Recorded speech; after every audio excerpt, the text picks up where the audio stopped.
यह कहानी है एक ऐसे व्यक्ति की जिसका जीवन एक प्राचीन ग्रंथ के अध्ययन ने पूरी तरह से बदल दिया। यह व्यक्ति शुरू से ही तार्किक और व्यावहारिक सोच वाला था। उसके लिए ईश्वर, भाग्य और ज्योतिष जैसी बातों का कोई महत्व नहीं था। उसे विश्वास नहीं होता था कि इन चीजों का जीवन पर कोई प्रभाव हो सकता है। अड्डाल्डा। घटना की शुरुआत 20 मई 2019 को उसके बड़े भाई ने उसे एक प्राचीन ज्योतिष ग्रंथ पढ़ने के लिए दिया और कहा कि इसे पढ़ने के बाद उसके सभी संदेह दूर हो जाएंगे। यह ग्रंथ था सूर्य सिद्धांत, जिसे सृष्टि के रचयिता ब्रह्मा जी द्वारा रचित माना जाता है और जिसकी सबसे पुरानी लिखित प्रतिलिपि 3री शताब्दी ईसा पूर्व की है। मिदसौ, अद्भुत ज्ञान। इस ग्रंथ में उसने ऐसी बातें पढ़ी जो उसके लिए अद्भुत थीं।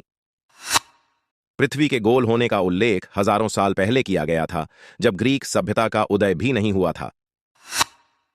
बुध ग्रह का व्यास 3008 मील और शनि ग्रह का व्यास 73,882 मील बताया गया था, जो आधुनिक विज्ञान के आंकड़ों से बेहद मेल खाता है।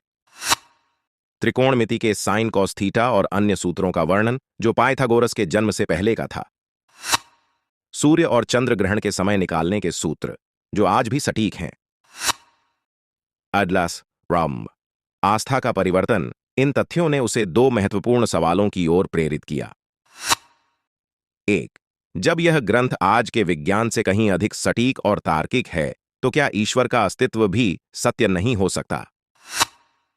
2. जब ज्योतिष का गणित इतना शक्तिशाली है, तो इसका फलित विज्ञान कितना सटीक होगा? इन सवालों ने उसके मन में ईश्वर और ज्योतिष विद्या के प्रति एक नई आस्था और जिज्ञासा पैदा की। उसने धीरे धीरे ज्योतिष विज्ञान को जानना और समझना शुरू किया और इससे उसे प्रेम हो गया। सद्रार लम्न। लोगों की सहायता। अभी पिछले 3 महीनों में उसने लगभग 1000 लोगों की ज्योतिष विद्या के माध्यम से सहायता की है। इनमें से 800-850 लोगों का विश्वास ईश्वर पर दृढ़ हुआ, क्योंकि उसने उनके पिछले जीवन की घटनाओं को बताया और उनके जीवन में एक सकारात्मक आशा की किरण लाने का प्रयास किया।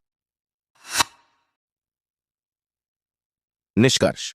इस प्रकार सूर्य सिद्धांत ने न केवल उसके जीवन को बदल दिया, बल्कि उससे जुड़ने वाले अधिकांश लोगों के जीवन में भी महत्वपूर्ण बदलाव लाया। यह ग्रंथ आज भी पुणे संग्रहालय में हस्तलिखित पांडुलिपि के रूप में देखा जा सकता है।